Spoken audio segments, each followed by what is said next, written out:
Alerte. Ce message a été édité pour vous éclairer sur le choix que vous êtes en train de faire. Cette vidéo veut éveiller votre attention sur le risque encouru à rester dans le circuit classique proposé par les États. L'élévation et l'instruction de l'enfant ne sont pas le but que se proposent les gouvernements.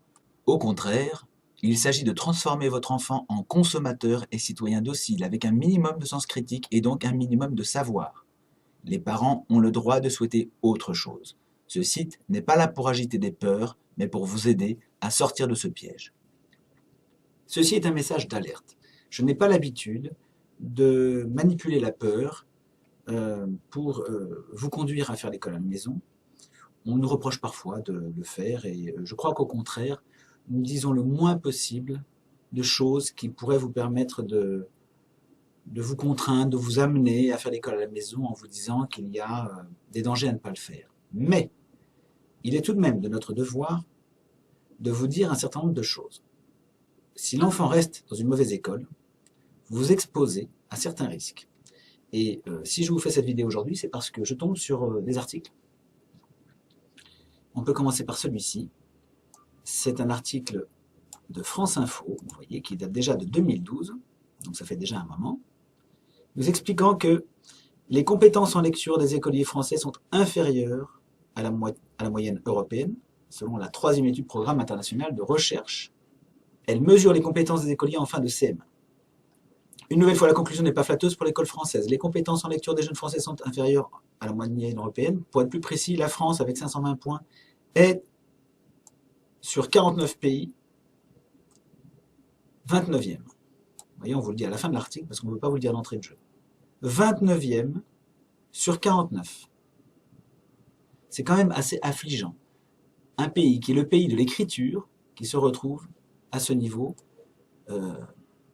Et encore, il s'agit là des recherches officielles, des chiffres officiels. Parce qu'on n'a pas intérêt à signaler que le niveau est trop bas. Bien sûr, le jeu consiste à faire passer le niveau pour le plus haut possible. Ça, c'est évident. Puisque les gouvernements sont jugés selon des barèmes internationaux. Donc, ils n'ont pas intérêt à publier des chiffres trop mauvais. De plus, les écoliers français sont les plus nombreux à ne pas terminer les épreuves et sont surreprésentés dans le groupe de niveau le plus faible et sous-représentés dans le groupe le plus fort. Voilà. Alors ça, c'est pour la lecture. Vous en trouvez des quantités, mais j'en trouve un comme ça, un peu au hasard. Et alors en mathématiques, on m'a envoyé ceci aussi ce matin, donc vous voyez, ça tombait pas mal. C'est le blog d'une jeune maman, qui est l'une de nos abonnés d'ailleurs, qui a fait un article ce matin, ou ces jours-ci, pardon, ces jours-ci. Et elle nous dit... On sait depuis quelque temps une récente étude du ministère de l'Éducation nationale dévoilant que 20% des élèves de 3e n'ont même pas un niveau de CM2 en mathématiques. 20%. Donc un cinquième des élèves, un élève sur 5 en 3e, n'a pas le niveau CM2 en mathématiques. Et on apprend que le pourcentage des élèves de très faible ou de faible niveau est passé de 15% à 19,5% en 6 ans. 4,5 points de dégringolade en 6 ans. Ce qui veut dire que ça ne va pas s'améliorer et que la chute est accélérée. Alors, je veux vous dire, sans vouloir absolument agiter la peur, ce qu'on pourrait me reprocher, c'est vous dire que votre enfant, s'il continue un cursus dans une école médiocre, fera peut-être partie des 17% d'illettrés qui arrivent au bac, et fera très certainement partie des gens qui ont beaucoup de difficultés dans la vie pour trouver du travail et pour pouvoir déterminer un parcours qui lui conviendra.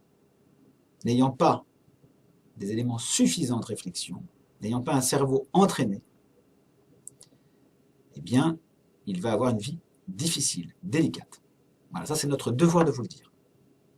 Donc, nous vous engageons sérieusement à revoir cette option de l'école à la maison. Vous ne la faites probablement pas encore pour l'instant. Nous vous demandons d'y réfléchir et de ne pas trop attendre. Et de passer à l'action. Peut-être que vous n'avez pas énormément de temps, peut-être que vous ne pouvez pas y passer 5 heures par jour, mais peut-être que vous pouvez y passer 2 heures par jour au début. Eh bien, 2 heures d'une bonne école avec vous, de bons cours, ça vaudra toujours mieux que 8 heures où l'enfant ne fera rien à l'école. Voire 8 heures, dont 2 où il apprendra des choses qui sont le contraire de ce que vous voulez qu'il apprenne. Vous savez très bien qu'il y a des programmes qui sont plus que douteux et qui inversent les valeurs. Voilà pour ce petit message d'alerte. Nous souhaitons vraiment que vous soyez vigilants sur cette question, parce que sans maîtrise du français, sans une très bonne maîtrise du français, sans des lectures, sans une habitude d'écrire, sans cet entraînement qui se fait à l'âge le plus propice, c'est-à-dire dans la jeunesse de l'enfant, eh bien, euh, l'enfant aura beaucoup de difficultés dans sa vie. Il parlera moins bien que les autres, il aura moins de culture, enfin bref, il va traîner la patte. Et c'est ce qu'on voit, on voit une génération entière d'enfants qui ne savent plus, qui n'ont plus d'orthographe, qui n'ont plus de grammaire, qui n'ont plus d'expression. Ils ont beaucoup de mal, ils seraient incapables de faire un speech devant des gens, tout simplement parce qu'ils n'ont pas appris, ils ne savent pas maîtriser le langage, et c'est un handicap énorme. Donc maîtriser le langage, c'est un diplôme en soi, c'est un diplôme très important. Et puis les mathématiques, et puis tout le reste, vous le savez bien, à l'école, le niveau s'est effondré. En histoire, les enfants sont à un niveau abyssal. Et vous le savez très bien, ils ne savent pas ce qui s'est passé, ils ne savent pas ce que c'est que l'histoire de l'humanité, ils ne sont pas capables de dresser des perspectives dans l'histoire, depuis l'Antiquité jusqu'à nos jours. Où est-ce que nous allons? Que devons-nous faire? Tout ça sont des questions fondamentales qu'on ne maîtrise, qu'on ne comprend que lorsqu'on a lu, qu'on a de la culture, qu'on a des notions d'histoire, qu'on a lu des biographies, des récits historiques. Alors, je fais une parenthèse, je vous inviterai bientôt à vous intéresser à l'histoire du soir. Ce sont des histoires que je raconte tous les soirs aux enfants, des grandes vies, de grands personnages que je raconte aux enfants. Eh bien ça, c'est très très bon pour faire en sorte que l'enfant acquiert ce patrimoine intérieur. Donc non au parcours de la catastrophe au sein de l'éducation nationale, oui à la réussite. Et si ce que je vous dis vous laisse à penser que vous vous engagez sur du très long terme, dites-vous que vous pouvez faire l'école à la maison un certain temps et vous arrêter ensuite. Rien ne vous oblige à continuer toute la vie. C'est une période qui peut être une période d'essai, si vous le voulez. En tout cas, moi, je vous assure que les résultats vont être extraordinaires. Il y a très peu de cas de retour à l'école. Très peu. Si à terme, souvent l'enfant, quand il commence à grandir davantage, il devient ado, il a envie de retourner à l'école. Mais en tout cas, il a déjà reçu un bon patrimoine. Et puis pour les grands qui font l'école à la maison après avoir fui l'école, et bien souvent, ils continuent jusqu'au bac. Posez-vous vraiment la question de savoir si vous voulez que votre enfant continue dans cette école avec les risques que je vous ai indiqués, ou choisir une voie avec vous, où il va vraiment pouvoir s'épanouir et réunir autour de lui tous les éléments de sa réussite future, de son accomplissement, et donc de son bonheur, qui est ce que nous voulons. Voilà, c'est à vous de jouer. Je vous mets quand même un lien sous la vidéo vers les formations que nous proposons. Ça vaut vraiment la peine. Elles sont pratiquement données. Je vous assure que par rapport au contenu qu'il y a là, c'est ridicule. Ce que nous voulons, c'est simplement que les gens puissent participer un peu, parce que sinon, ils n'agissent pas par eux-mêmes. Si c'est gratuit, ils ne font rien. Donc c'est important qu'il y ait une participation de votre part. Et à partir de ce moment-là, et puis il y a l'entretien, le blog, etc. Et puis à ce moment-là, eh bien, quelque chose se passe. C'est un déclencheur, et à ce moment-là, vous agissez vraiment pour votre enfant. Et tout s'enchaîne, et c'est extraordinaire.